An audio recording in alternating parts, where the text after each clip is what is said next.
This is how to do story time today, a piece from Black Beauty.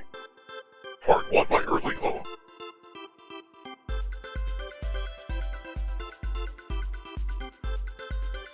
The first place that I can well remember was a large pleasant meadow, with a pond of clear water in it.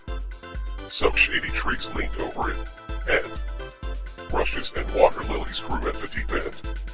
Over the hedge on one side, we looked into a plowed field, and on the other we looked over a gate. At our master's house, which stood by the roadside, at the top of the meadow was a grove of fir trees, and at the bottom a running brook, overhung by a steep bank. While I was young I lived upon my mother's milk, as I could not eat grass. In the daytime I ran by her side, and at night I lay down close by her. When it was hot we used to stand by the pond in the shade of the trees, and when it was cold we had a nice warm shed near the grove. As soon as I was old enough to eat grass my mother used to go out to work in the daytime, and come back in the evening. There were 6 young colts in the meadow besides me. They were older than I was. Some were nearly as large as grown-up horses. I used to run with them, and had great fun.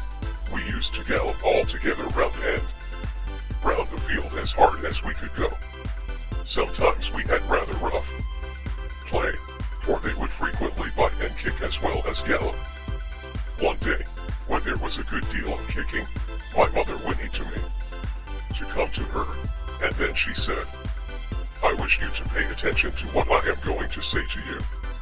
The colts who live here are very good colts, but they are cart horse colts, and, of course they have not learned manners. You have been well bred and well born.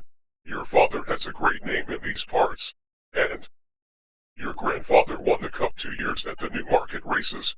Your grandmother had the sweetest temper of any horse I ever knew, and I think you have never seen me kick or bite. I hope you will grow up gentle and good, and never learn bad ways.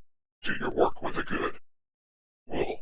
Lift your feet up well when you trot, and never bite or kick even in play." I have never forgotten my mother's advice. I knew she was a wise old horse, and our master thought a great deal of her. Her name was Duchess, but he often called her Pet. Our master was a good, kind man. He gave us good food, good lodging, and kind words. He spoke as kindly to us as he did to his little children. We were all fond of him, and my mother loved him very much. When she saw him at the gate she would neigh with joy, and trot up to him.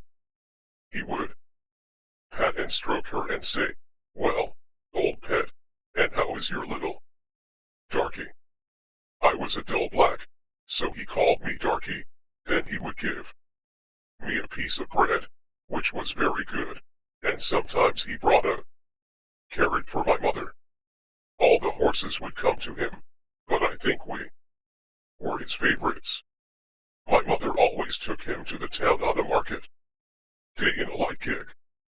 There was a plowboy, Dick, who sometimes came into our field to pluck blackberries from the hedge.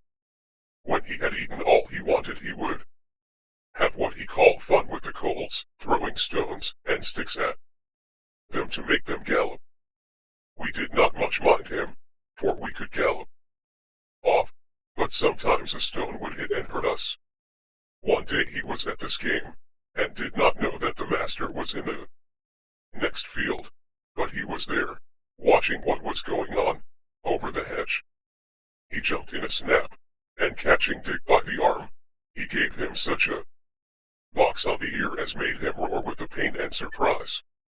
As soon as we saw the master we trotted up nearer to see what went on. "Bad boy," he said, "bad boy, to chase the colts.